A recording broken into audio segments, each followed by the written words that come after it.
Welcome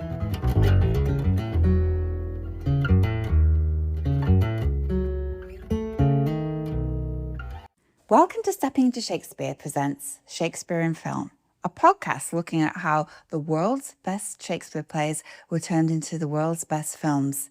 Today we have the great pleasure of interviewing producer Colin Vaines, who produced the Shakespeare film Coriolanus, which was directed and starred Ralph Fiennes.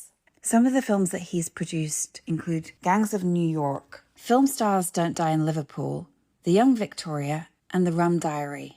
Colin, thank you so much for being here today. Lovely to be with you and lovely to be on it and lovely to talk about this film, which means a lot to me. It's an amazing film and it's really great, but I'm sure, it's just such a challenge probably to get it to where it needed to be. The fact that it exists is quite miraculous in a lot of ways.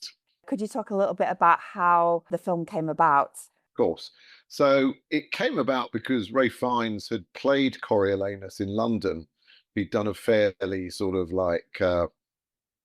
I would say fairly conventional production, but it was a kind of very successful one. It was one of those ones that he got off the ground. Ralph got into this thing of doing Shakespeare in unusual places, like he did Hamlet at the Hackney Empire, which was like a big event rather than one of the sort of the mainstream theatres in London. And he did Coriolanus with another play. I can't remember which other Shakespeare he did, but he'd done it in another one of these sort of warehouse settings or something like that. And he'd always been really interested in, he loved the play, but he was also interested in how you would do it as a film, because it was obviously one of the Shakespeares that hadn't been filmed, because obviously when people go for film Shakespeares, they tend to go for something that they feel is more easily sellable or palatable, like the Macbeths that get done and so on, and the Hamlets that get done. And he had, I believe, he started it by basically commissioning John Logan, very, very fine writer who has done everything from Skyfall. Later on, he did some of the Bonds. He's a very good playwright. He'd written some really fine TV films as well. He worked on Gladiator. So extremely fine screenwriter who also was a very successful playwright too. And they worked together on a version of Coriolanus, which was a contemporary version of the play. And people have very, very mixed feelings about contemporary productions of Shakespeare. I think that there's often, I don't know, there's just many, many opinions about what works best and so on. You do face a very peculiar thing when you try and do this as a film, where almost the first thing that people say is, well, if it's contemporary, why don't you change the language? Mm-hmm. Which is kind of so self-defeating. And of course, there are some versions of Shakespeare or that are inspired by Shakespeare, which have been done as contemporary things. There was that film, The King, a few years ago with Timothée Chalamet, which was basically Henry IV, but done in contemporary language. Didn't work for me at all. I thought it was neither fish nor fowl. But clearly, I think that the brilliance of Shakespeare is the language is so brilliant and so beautiful and so amazing and extraordinary. His psychological insights are so extraordinary and interesting, and they're utterly timeless. Yes. So the great versions of Shakespeare on film, like the Baslam and Romeo and Juliet, which I think is a masterpiece in its own way, these kind of films, the Michael Almereyda Hamlet, which is really extraordinary, I think, and does something very special. So Ralph and John's script, relocated it to the Balkans and made it something that obviously had resonances that you felt, even though it was unspecified, because it was Rome, but it was not Rome. And that was something that we sort of felt that we had to address with the opening of the film. But anyway, they'd written a script together, and it was very dynamic and interesting, and obviously cut the play substantially because it's an extremely long play. But they took it out, and, CAA, who represented Ralph, were kind of taking it out and looking for financiers, looking for backers. And it was very challenging because however much people loved Ralph, they felt like this was a really difficult project to sell, widely. So it started out, it was picked up by a producer, an American producer who had quite a successful company. and it was budgeted with very high-end heads of department and so on at $15 million. And it was floating around for quite a long time, but it never got enough money. It didn't pick up a distributor. No, they couldn't find someone interested in taking it on. And at $15 million, it was considered a very risky project. So although Rafe had gone off and had done recces and looked at places and tried to just, figure out how to make it, at that budget level, it was very challenging. And he then started working that two producers came on board, Julia Taylor Stanley and Gabby Tanner, and that they together was trying to see what was possible, with the project at that kind of production budget. And it was still proving very, very difficult to do. So it got to a point where I basically took Rafe out of the Royal Shakespeare Company to make the very first thing that he did. The very, very, very first thing he did was an afternoon's work on a TV show called Prime Suspect. And he's in one scene in that. But other than that, all his work was on the stage. I developed this was in 2000, when was it? Gosh, 1991, that I was working with David Putnam, and he wanted to do a project about T. Lawrence. And David's idea was he wanted to make the sort of the soup to nuts version, as they would say, of Lawrence's life, which now no one would blink an eye at. But in 1990, as a TV project, it was considered quite challenging. And an associate of David's, called Clive Irving, who's a brilliant journalist, said, why don't you do the microcosm? Why don't you just take one tiny, tiny bit of Lawrence's life that is indicative of everything and see if you can make something out of that? So I developed for David a script about Lawrence at the Paris Peace Conference in 1919, which is a very interesting moment in time for him, because he was coming out of the desert. He was creating the myth of Lawrence of Arabia by writing the story of it himself in this kind of self-mythologizing book. And there was also a show about him that was touring around London, and it went to America, where Lawrence, it was done by a journalist called Lowell Thomas, and originally it was a show about the war at the time of the First World War, what was happening in the desert, and Lawrence was a minor part of it, but he captured the public imagination, and the show became to be entirely about Lawrence in Arabia. So that was happening at this time, and he tried very hard, Lawrence, to get Faisal onto the throne of Syria. That's what had been promised to Faisal if he fought with the British against the Ottomans, who were allies of the Germans. And he went to the Paris Peace Conference to plead the case for Faisal to be put on the throne, not knowing that, in fact, the French and the English had divided Arabia up already and decided who was going to take what. And the British wanted the Persian Gulf because they knew that there was oil there, whereas Syria they didn't care about. So basically, Faisal was betrayed. And it's a rather sad story. That's a story set in 1919, but a very contemporary story. Anyway, I was advised to go and see Rafe at the Royal Shakespeare Company in 3 shows that he was in, and I thought he was absolutely astonishing. And I approached him about playing the part of T. Lawrence, and he'd only ever done this afternoon's work on Prime Suspect, but it was so brilliant on stage, you could just tell that he was going to be extraordinary. And then it turned out by fate that the first director I had on it dropped out, but the second director was the same guy who directed him in this episode of Prime Suspect. Oh, weird. It was kind of like fate that this thing happened. So he felt very comfortable working with the director he'd worked with before for his first show. So we did the show, and it was a disaster in England, but hugely successful in America, and it won an Emmy, and it launched Rafe's career. Just after it was broadcast, he got asked to do Schindler's List. So he got that was what propelled him forward. So I'd known Rafe since that time, 1990 or whatever. We'd been very close at the time. So Fade and Dissolve to 2010, and I was just leaving working with a producer called Graham King, who I'd been working with for a couple of years in LA. And Rafe called me up one day and he said, look, we've got kind of stuck on the project. That I love Gabby and Julia, but the project's not moving forward. Do you think you could get involved and maybe you can help to unstick it? So essentially, all I really did was cut the budget in half, the first thing I said is, you're never going to make this film for 15 million. It's lunacy. So let's try and make it for like 7 million or something like that. I then brought in a brilliant line producer who was very, very good at figuring out how to do things for a lot less money. Gabby Tanner, her father is the restaurateur called Dan Tanner. Oh, And yeah.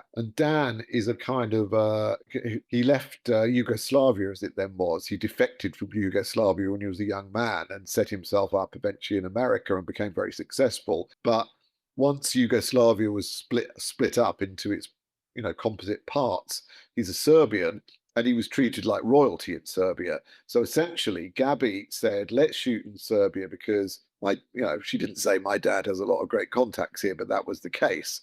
So although there wasn't a tax credit, which would have been helpful if we'd shot in, say, Hungary, Mm.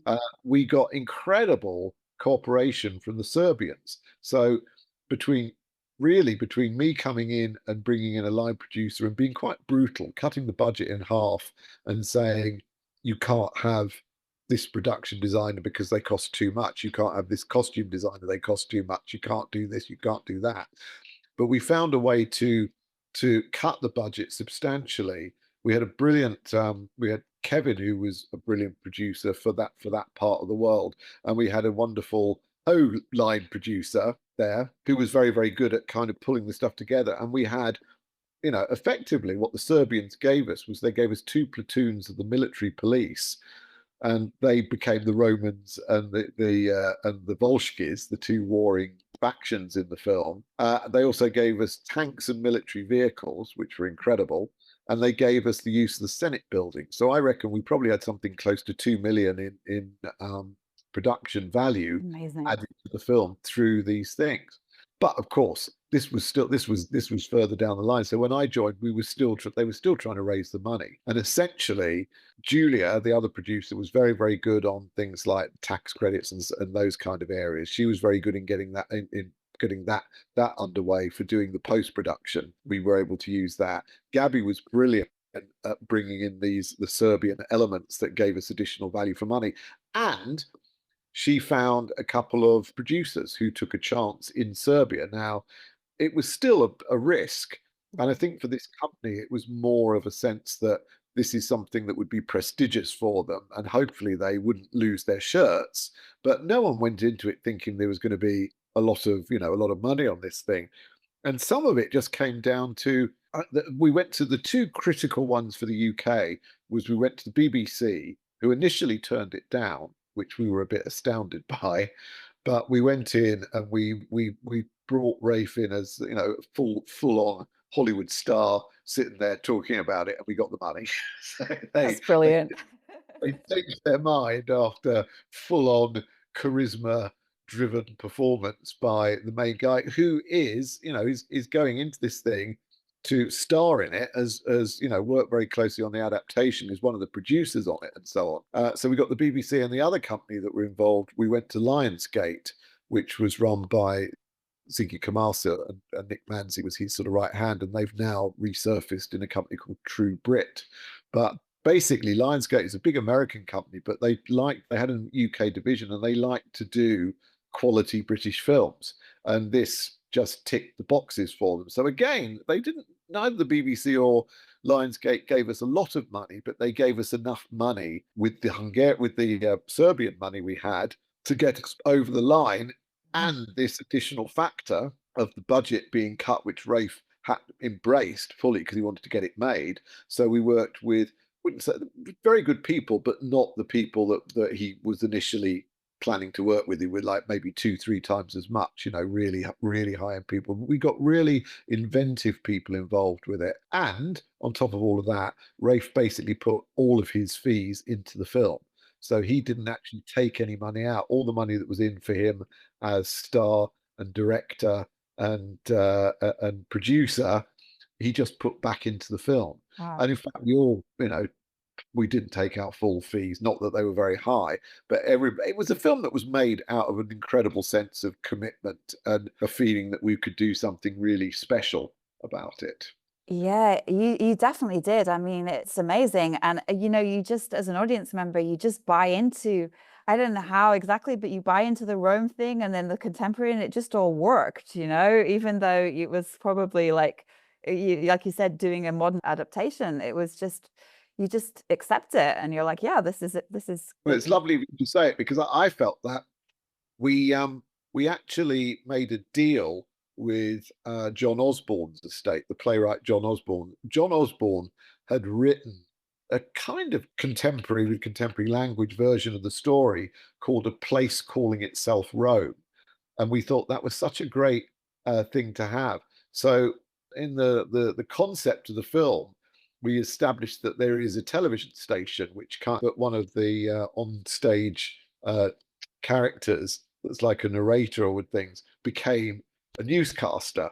And so we'd established that idea. And so we opened the film with newsreel footage of the country falling apart, all the things that you know in the play of Coriolanus, that there's food shortages, the people are rising up, that they send the leaders use Gaius Marcius, who becomes Coriolanus, as the kind of this really tough guy that puts the people in their places and their protests. So and it fed into, of course, in 2010, we were feeding into what had happened in the last 10 or 20 years in the Eastern Europe, and the battles that had taken place. So there was a lot of newsreel footage we could have of uprest and so on that could be used. And we used that right at the start of the film, and this caption on it that came over it that said, "A place calling itself Rome." So you kind of prepped people, yes, for the fact that they were going to get that. You always have that moment in contemporary, if you shoot Shakespeare in a contemporary setting, where the first time people say something, it's a little bit like, oh, right. yeah. And I would say we have a minor issue, if I'm being critical of the film. Well, maybe it's not really being critical, but Rafe did something beautiful, which is he didn't want the film to be just full of white middle class thesps, that he wanted to get away from that. And he'd worked with a really interesting Palestinian actor when he did Clash of the Titans. And he went to him and said, "I'd like you to be in the film as one of the, one of the protesters, important part." And he went to a brilliant, and he went to a brilliant Lebanese actress as well. But it did mean that the first lines in the film that we hear are spoken by actors who English is not their first language. And that was a little challenging, because it did mean that we had to really work on that. We had to do versions where they delivered the line at different paces to see what would be understandable. And we did do some work in post on all of that stuff. But in general, I think once you're there, you really understand it. And the film is on this very visceral level. And of course, Gaius Marcius's first appearance, when they're protesting outside the factory again and demanding bread and so on, and he appears and he's fucking terrifying. So he's a really scary sort of presence. And of course, he's a brilliant verse speaker. And one of the things that we wanted to do, because Rafe and I were really obsessive about the verse speaking. So the one thing that we did, which was outside the budget of the film, but Rafe paid for out of his own pocket, was to employ Joan Washington, the late, great, magnificent Joan Washington, one of the most amazing people I've ever worked with in my life. I worked with her on quite a few films as a dialect coach. And basically she and probably Patsy Roddenberry are, in Britain, were the two greatest instructors, I would say, of contemporary Shakespearean verse speaking. So to get away, because there is, for example, there's a version of Coriolanus online, which is from the 70s he was a great actor, Alan Howard, but it's very much the kind of and you look at this stuff now and it looks like it's out of the ark. You kind of go, no, Yeah. you can't do that. And Joan was magnificent at just making it sound so natural, making it sound conversational, and all those obvious things that we know, like don't stop on the end of the verse at line, but make sure you do carry on to the next, the next thing. Just things, don't, let your voice rise, which it's sort of naturally, there's an instinct to do those things. So that was she was on the film paid for by Rafe, but Amazing. I think she was an incredible, like, the film would not be the film it is. I remember one day very specifically coming in, and they were great actors. They were really wonderful people. He cast, originally, he'd cast William Hurt, great actor, to play Menenius, and then William Hurt wasn't available, so he went to Brian Cox, who, of course, is now everybody loves Brian Cox, and Yeah. he's magnificent. At the time, he didn't have that Succession profile or whatever. He was just an actor's actor, and my God, it was amazing having him. And then Vanessa Redgrave played his mother. Oh, amazing. Wow. She was just, She's stunning. Well, yeah. there's a story behind that as well. But Jessica Chastain, who had made at this point something like 5 films, and none of them had been released, and nobody knew who she was. But Rafe had seen her on Broadway and had said, "I'm going to do this film with you, whatever." And it's the same with Vanessa. She'd been on standby for like 5 years to make the film as well. Oh, wow. So, and then we had other people, like there was, I can't remember, that we got again from one of the Tribunes right at the last minute. The actor that was going to do it couldn't do it, and we went to Jimmy Nesbitt, who of course was mostly associated with kind of comedy and so on at the time from British TV, but he had done things like Omar, brilliant Paul Greengrass film, and he's a really, really fine actor. And of course, he was tickled to bits to be doing something like that. But I remember one morning going in to watch the scene when they're having a meeting in a cafe, and the 2 Tribunes are watching television and commenting on it, and Brian Cox hears them, and he starts, as Menenius hears them, comes over and starts talking to them.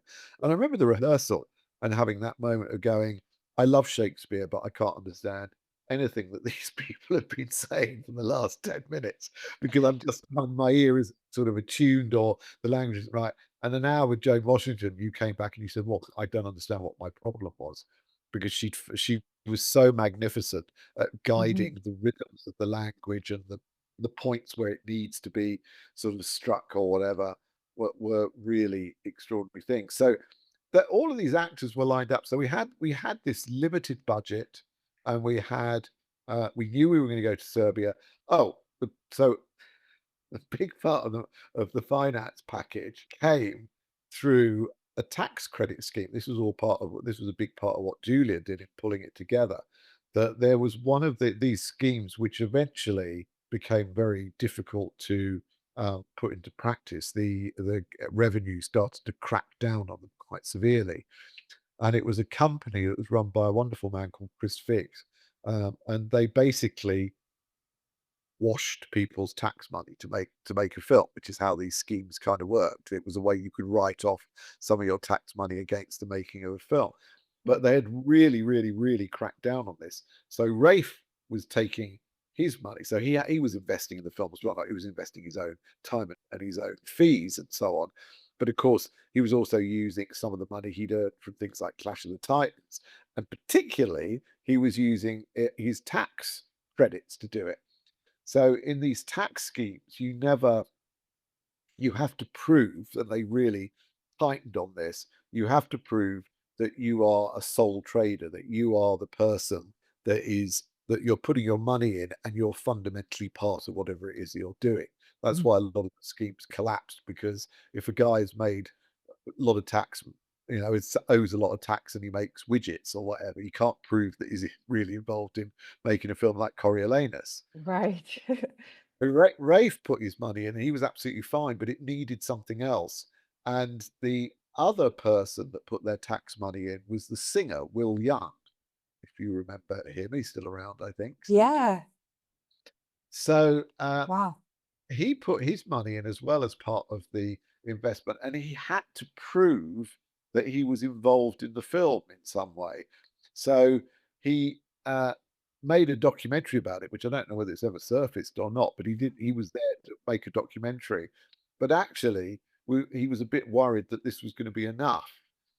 So at one point, we we had him as the news reporter that was gonna run through the film.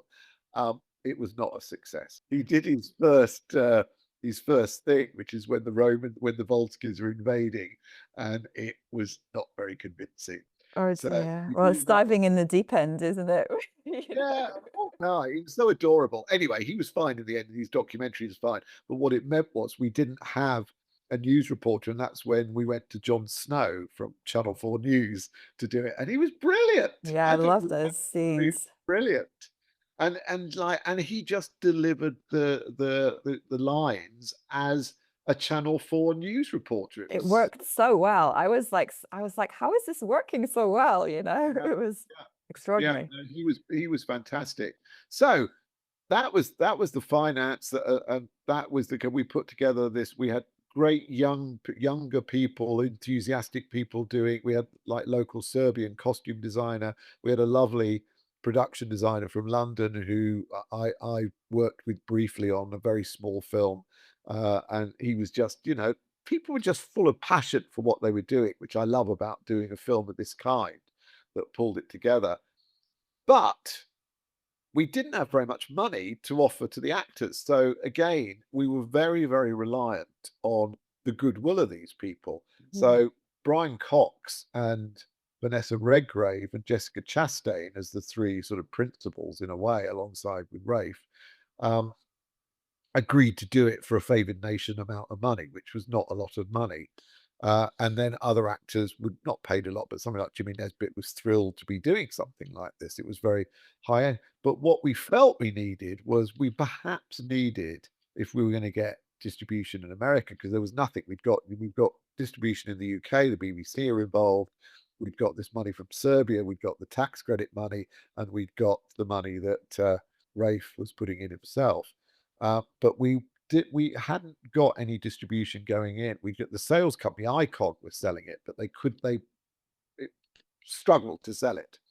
So we had this notion of going to Jerry Butler, who Right. worked with him on, trying to remember what the connection, the connectivity was. But anyway, Jerry was really thrilled to do it because he's never offered anything like this. He basically is always going to be a girt, strong man knocking people about or whatever. And he's a much better actor than that. But that's what all comedies, romantic comedies. So he was thrilled to Mm. be offered this part. And particularly as he had started out as a lawyer's assistant, and he was actually helping out he was driving a casting director around in Scotland, and she was kind of obviously gorgeous. And she says to him, "Have you ever thought about acting?" And he goes, "But acting?" And she goes, "Yeah, acting. Look, I could probably put you up for some things." Anyway, she put him up for a production of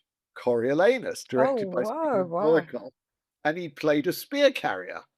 So that was the very first thing he'd ever done. What a And here he coincidence. is Yeah. being offered Tullus Ophidius as, the second lead in the film. So we had more money than we had for the others, but not a lot more, not a lot more. And he could only come in at the very last minute. So the production was quite strange because we didn't have a lot of money. We couldn't pay for people to come over and do that. So the scheduling of the film had to be around their other commitments, which Mm. meant was actually turned out to be a very good thing in a way. First of all, we went to Serbia and we didn't have the deal signed. And Rafe took an incredible chance and said, "Look, if I don't do this now, the whole thing might fall apart. So I'm going to pay for a few weeks while we get the Wow. final things of the Amazing. production signed and done." But what it meant was, because people weren't available, we did a lot of recces and we did a lot of technical recces. It was probably the best prepared film I've ever worked on in my life.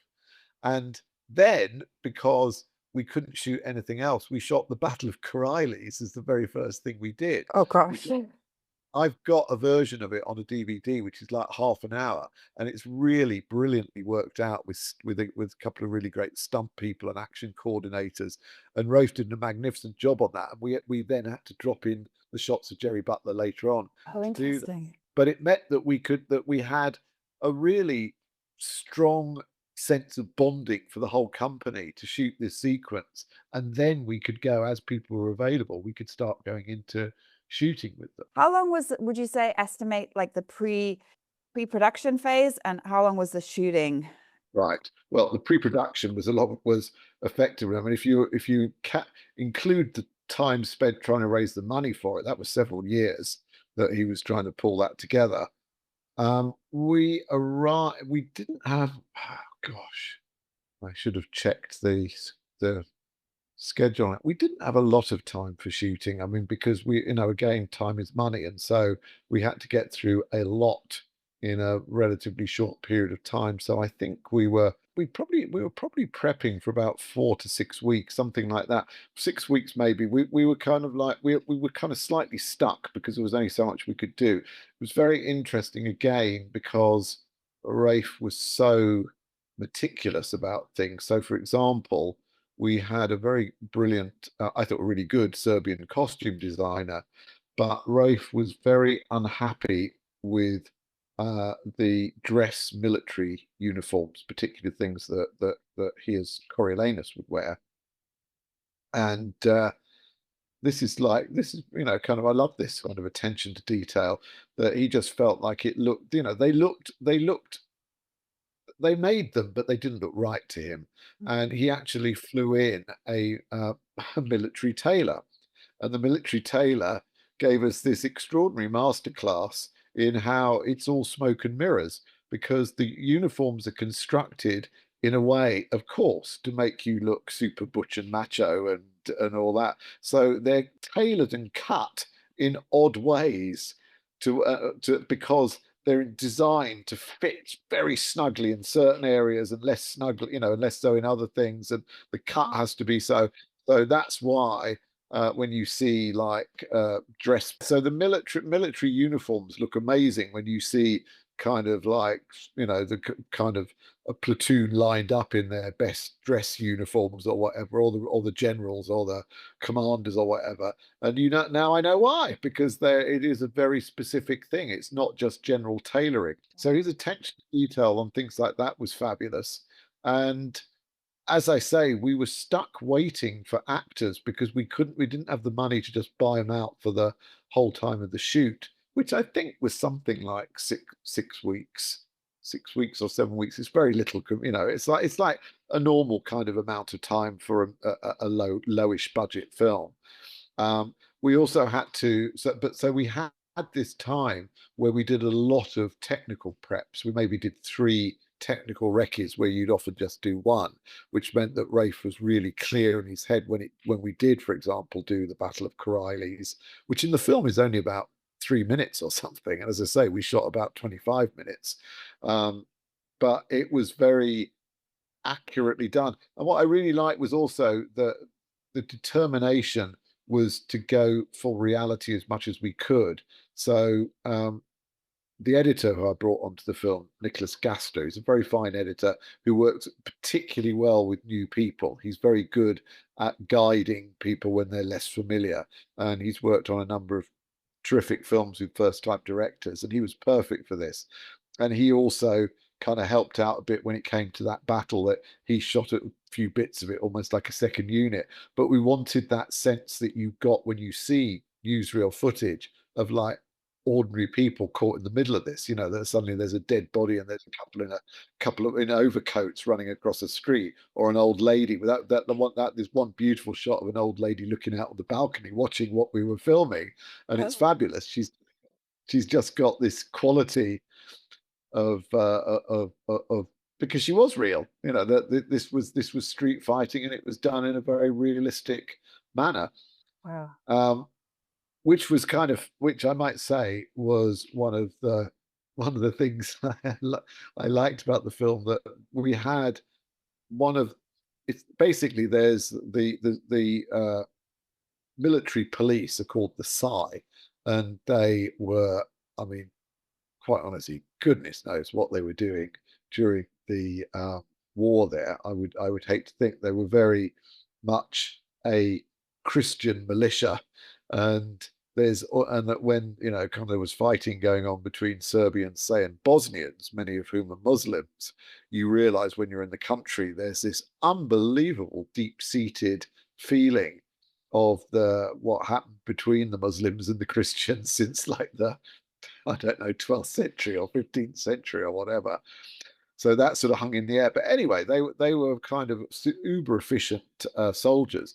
But one of them in particular, we took as our sort of military advisor on the film, and he made sure that all that street fighting was correct, and that when they enter the building, and when they enter the building, and that was the other thing of shooting in Serbia was it's pretty amazing. I'm told to some extent it's still there, but certainly in 2010 it was the case that you would go to a hotel and the front of the hotel would be there in Belgrade, but the back of the hotel had been destroyed during the war, Gosh. and it was just left like that. So it was perfect for us. So we had these buildings where you could go through and had these incredible locations to shoot in.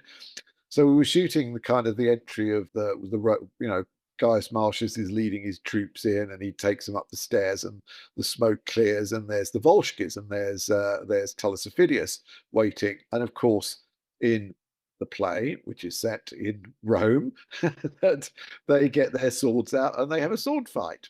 So Rafe and John had decided that they would have a knife fight.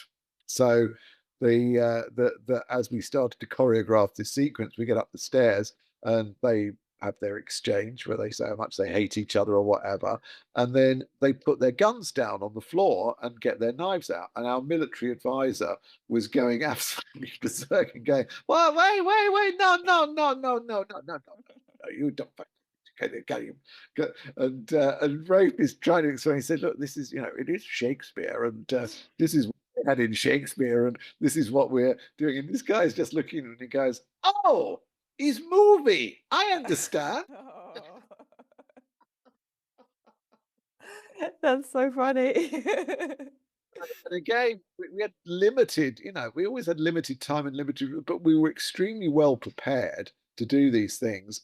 We had very good stunt coordinators, and you don't have a lot of money, so you can't put on a spectacular thing. I think we did very well for the Yeah. money that we had, thanks to the Serbian government giving us tanks, weapons, all these kind of things. But the knife fight, we wanted to have something spectacular at the end, so we came up with that idea. Again, it's Rafe and John working on this, came up with the idea that they grapple and then they go through the plate glass window together and they're dragged away by their respective sides, which I think was really very effective.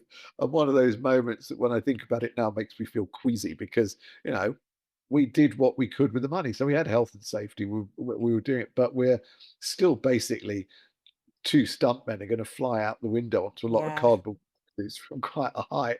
And there was a moment where they're just lying there, and you're thinking, God, I hope we did. Did we have enough money for the extra cardboard boxes that we did? Yes, we did. So we just winded. Oh, But wow. Yeah, that like as a producer, that must feel so, you must feel like such a responsibility for everything. So it must make you you feel like, you constantly do. The other spectacular gag, as they call them, was when they're searching the bus that's been wired up with a bomb, and that great shot of the two guys coming out of the bus and being blown away by it while the troops are waiting elsewhere. That was hairy too. yeah, anytime I see explosions in films and stuff, I'm always like, oh, it's, because it's so, I mean, it's a controlled explosion. It's very dangerous. So, We are, and that particularly. Oh, then that's the standards in different countries are quite variable. So when the Battle of Coriolis starts, of course it's a war-torn street with smoke pouring out of it. So we arrive on the set. Go, God, what's that smell? It's unbelievable, burning rubber. I mean, I haven't smelled anything like this for years. And literally, it's burning tires, which you would never be allowed to do in the West anymore. no. And but that was what they had to create the burning things. I mean, high toxicity Wow. of the stuff. And I said to the second assistant director, who's a hilarious character, I said to him, "Are you allowed to do this?" He kind of goes, "Are we allowed to do it?" He said, "This, have you smelt the air in Belgrade in normal circumstances? This is like a cool mountain breeze blowing." Dear. This is actually an And upgrade. and of course, they were used to shooting. They'd done quite a lot of war films in when it was Yugoslavia. It was a big location for that. And one of the films they shot there is, I think, is a film that I love, Sam Peckinpah's film Cross of Iron, which is obviously set on the German front lines or whatever. But it's like a Russia, it's German Russia. No, it's as they're going into Russia. That's right. But there's a little boy in the film. He's a Russian boy who gets taken by the Germans, and he's taken into the trenches, and he becomes almost like a mascot to them. And that little boy is in Coriolanus. He's like Rafe's number 2 in the platoon. And it was like, that was incredible, these sort of connective things that happen on the film. Obviously, for me, I'm a film buff, so anything like that is a really wonderful thing. I just want to jump a little bit back and ask about rehearsals. Like, did you guys have time to do rehearsals? Wow. It was impossible because, I mean, I think Rafe sat down. Because again, once you pull the people together, they're all busy on other projects. So there was certainly no time to put, like, the ideal world, you would have had like 1 or 2 weeks where you would sit and do that. No way. That people would arrive, and then that Rafe would sit with them and start going over the material that needed to be gone over. I think he might have had tiny bit of time. I think because Vanessa had been on it for a long time with the idea of her playing Bologna. So she was, I think they'd kind of, gone through stuff or whatever. I think he'd had a little bit of that with Jessica Chastain, but essentially, they had to kind of figure it out when they were there. There was so little time to do that. But of course, you're dealing with supreme professionals. The issue primarily, I guess, would be that Vanessa was magnificent, but her memory is not what it was. So she was absolutely fantastic, and she worked very hard with Joan Washington, even though she's a brilliant, Shakespearean actress. But it was challenging because there's that. Rafe is just extraordinary. He knew his own part and everybody's part. He knew the entire play. He knew the uncut text. He knew what had been taken out. He knew what was in this. And so he was kind of, but he's also having to act as well as set the cameras up and decide what to do with. So it's very, very tricky.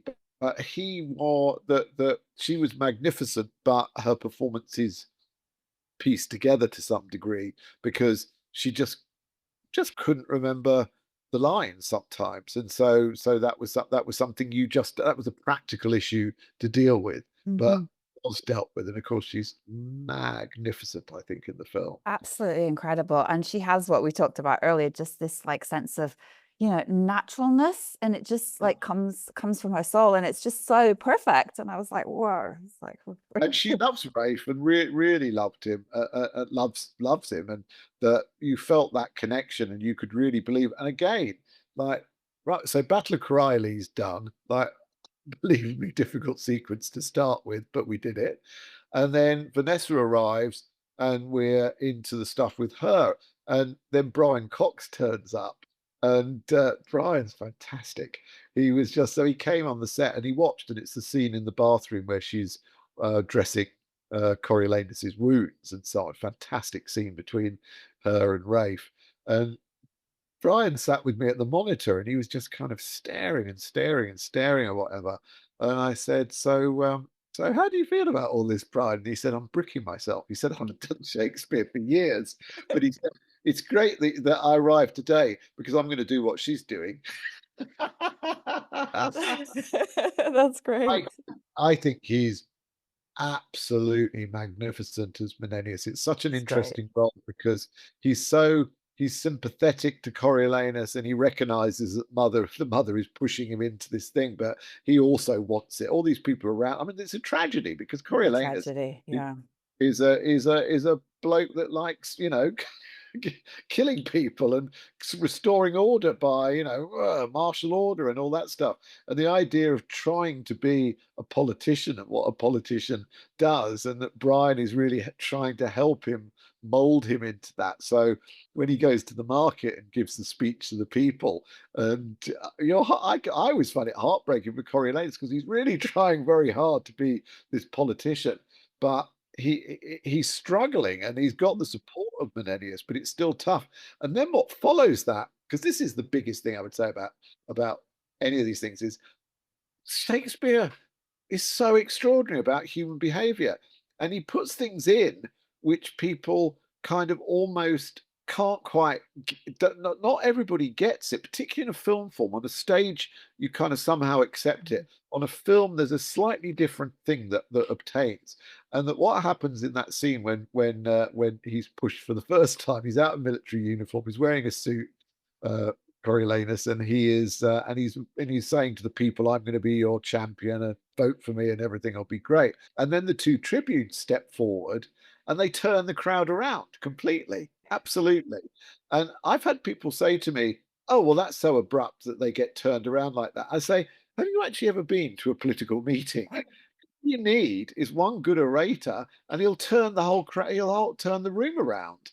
It's like I watched lectures on Brexit. I remember going to a debate about Brexit at the London Palladium before it happened, and there was people like Nick Clegg, the Liberal leader, who was, he was quite convincing. There were some Tory people there, and there was a gentleman called Nigel Farage, who I think is hideous. But my God, he turned the room round in seconds. From, you probably had a room that was basically pro-European, wanted to keep it, and he just was so sharp and smart and lethal and all those things. So Shakespeare recognized his understanding of human psychology is so It's extraordinary. astounding. And that sense that this boy is being, because he is a boy, is being pushed into something that's completely wrong and is not going to work out for him. And the way that that is then treated by the people, and again, of course, that everything goes completely pear-shaped when he's in the television studio and he gets wound up by the audience and loses it. He does it like Donald Trump the other day.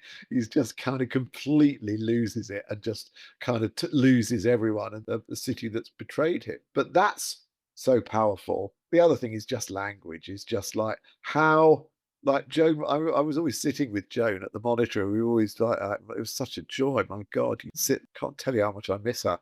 Uh, the language of like, "You Titan of the minnows." I mean, like, Yeah. what a brilliant line!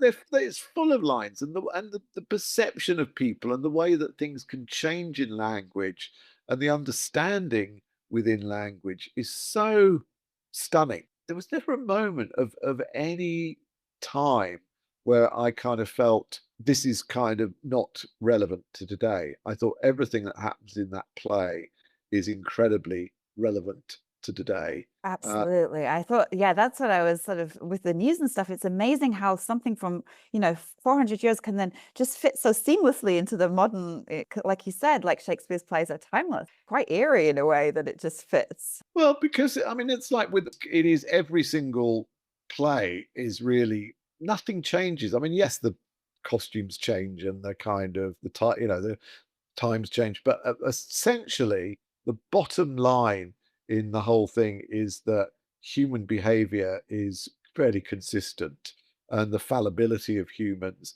and the fact that, like, what a character he is, Gaius Marcius, that he is kind of like, he's a bit pathetic on one level. He's mummy's boy on one level. He's a bully. He's all those things. But then there's also a dignity, and there's also a side to him that he's trying to reconcile these things. And his mother, in the end, really destroys him by forcing him to become a politician. And then she kind of goes in and destroys him at the end, effectively. I always think Shakespeare does like characters so well because he's not afraid to put the good and the bad in them, It's just like the anti-hero, and you see it's not just like, oh, superhero, It's like, Great. It's constantly great. And the only thing we did do, which is a bit naughty, but we did it, is that we did actually give Menenius a payoff, because in the play you just hear that he committed suicide, and we showed it, and we didn't write God Shakespearean dialogue for him doing it. But we just had that moment where Brian goes and sits by the riverside, and he takes his watch off and he slits his wrists, and then you see him slumped and he's dead.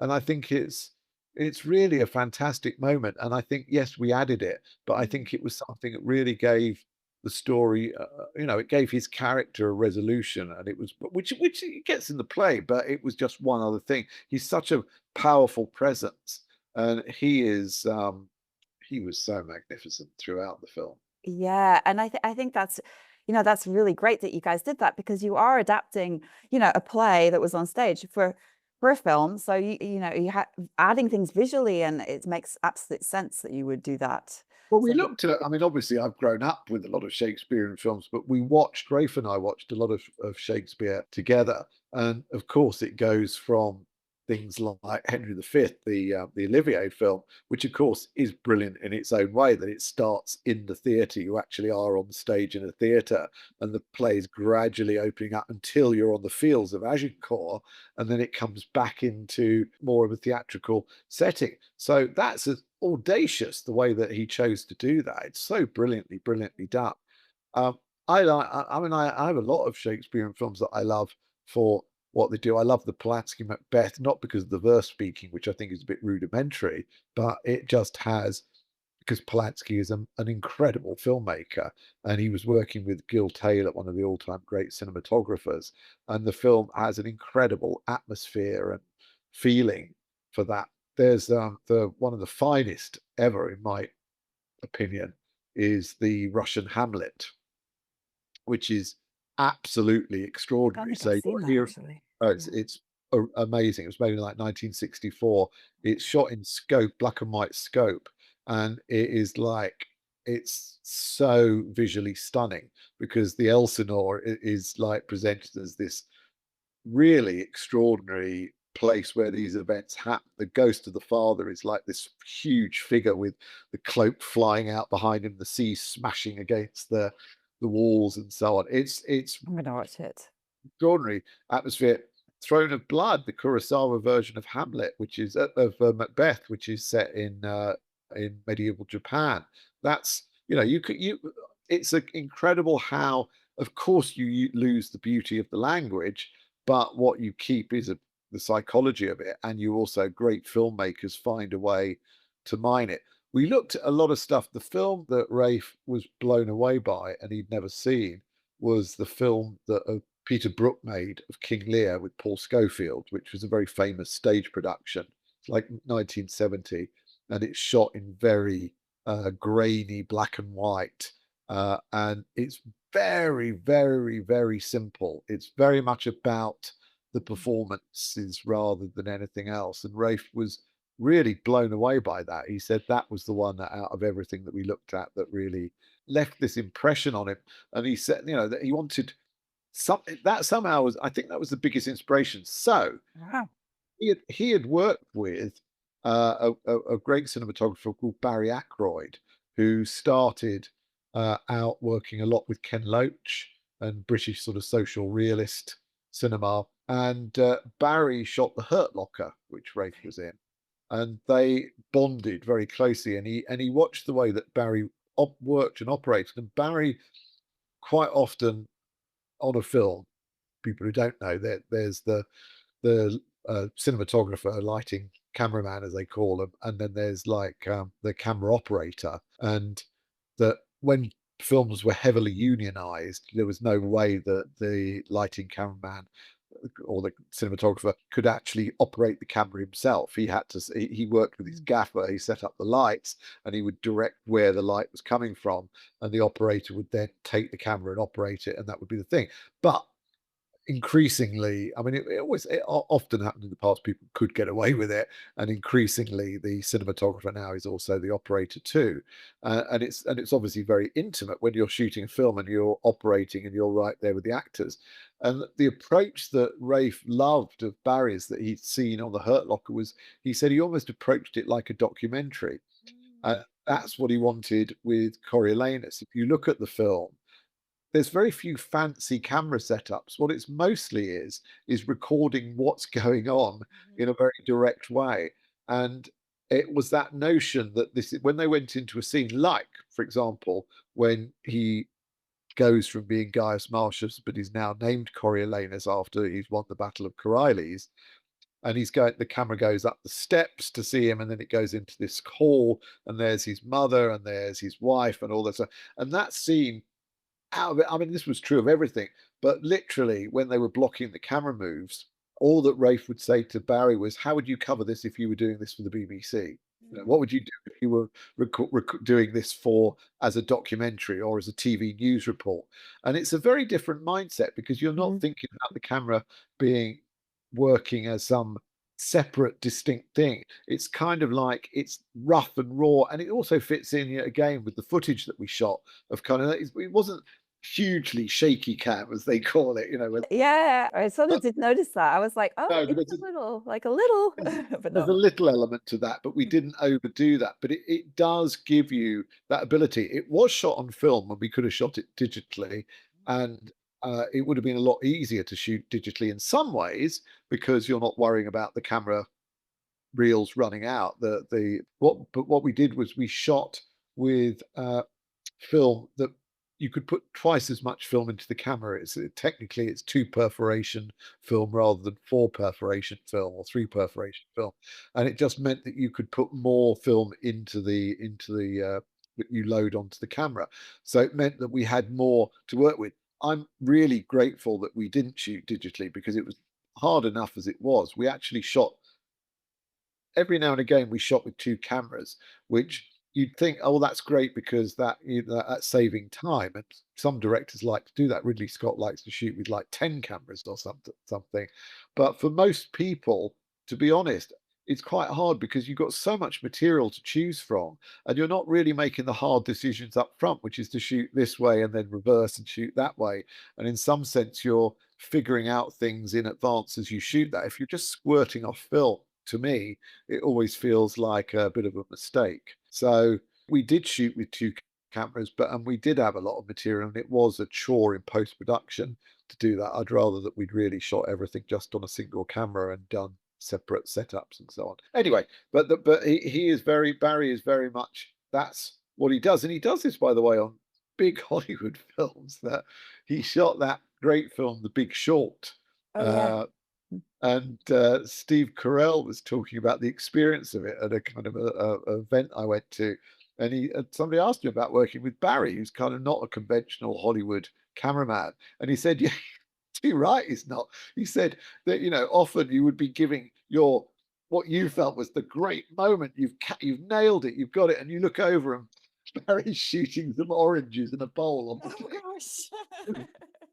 he thought the moment was more interesting like that. But he has that sounds random, but it wasn't because there would have been a reason why he was doing that. But you get something really special and unique. I'd worked with him years before. I did a film with him years and years and years ago called The Lost Son. But this was only the second time I worked with him, and it was just a privilege to work with someone who's so brilliant and talented. But again, it was a great privilege to work with all the people on this film because everyone was loving what we were doing, and they were very committed to Rafe's vision. And people knew without being told that he basically had put all his own, he wasn't taking Yeah. a penny for doing it. This was something that was ripped from his soul. And for me, it was a very beautiful experience because I had got him out the Royal Shakespeare Company to do his first full Amazing. thing, and which I produced as with him as he's making his debut as an actor in a full length film. And then whatever it was, 10 years later, no, when was it? 20 years later. 20 years later, I was producing the first thing that or co-producing the first film that he was directing. So it was it felt very special because of That's that. that's fantastic. I wanted to ask you, what advice would you give for filmmakers who are thinking to make a Shakespeare film? I know this is probably super broad, but you know. Very broad. I mean, I think be true to yourself, like Polonius says, that you've got to be truthful to what it is. I think so for example, Bernard Rose, friend of mine, I think really wonderful director, is doing King Lear at the moment with Al Pacino, and I think that's a contemporary version of it. And he's assembled the most magnificent cast, including I think Jessica Chastain to be in it. And it will be, Bernard has got a particular vision. It's tough. His stuff is always tough and energetic and all those things. So I know it will be something distinct. When Polanski said he was going to do Macbeth, you knew there was going to be a vision behind it. And when the version I mentioned earlier, the Michael Almereyda Hamlet, Michael Almereyda is a brilliant independent American director, and he shot this as a small American indie film where the whole thing of Denmark is like it's a corporation rather than a country, and that there's, he just found ways that made it really work without being gimmicky.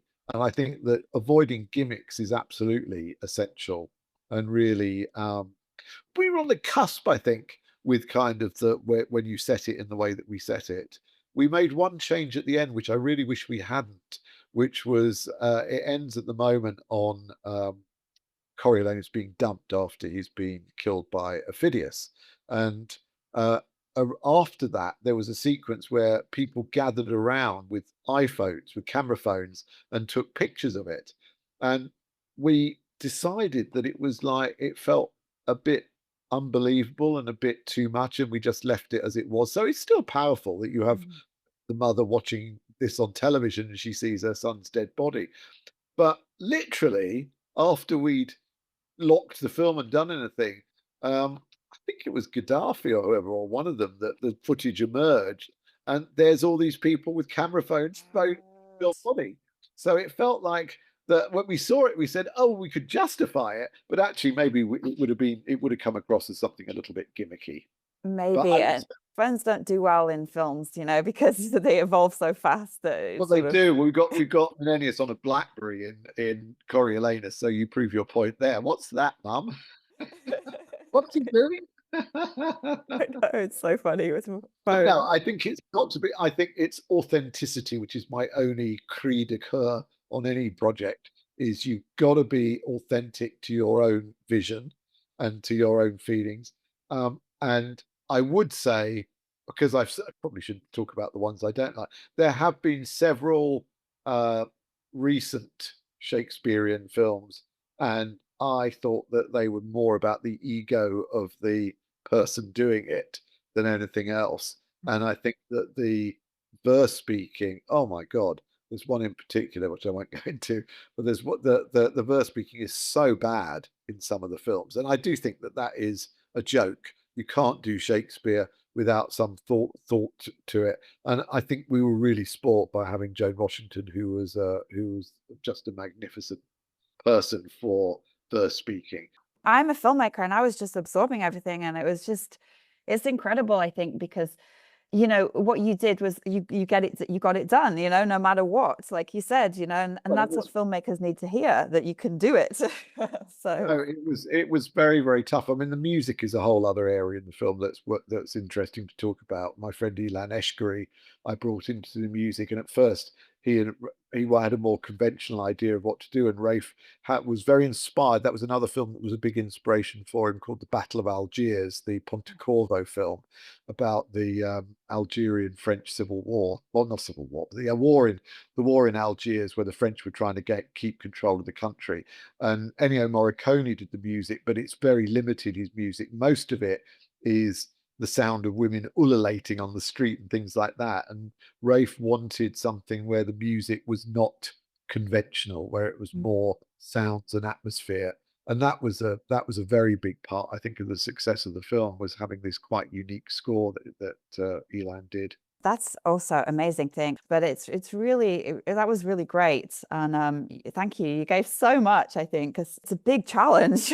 It was a tough film. It's a film I love a great deal, but it was a very, very, very tough shoot. To do it with as little money as we had was really challenging, but Yeah. everyone goes to it. And I think that the film has a great shelf life, like these films do, when it's well done in that way. Thank you so much, Colin. This is really, really inspirational and informative, and I really appreciate your time. I'm sure everyone's going to learn a lot from the process you went through. And again, it's just a fantastic, amazing film. Thank you very much. You're very welcome. You've been listening to Stepping into Shakespeare, interview with Colin Vaines. Thank you to our sponsors, Precious Time Development Centres.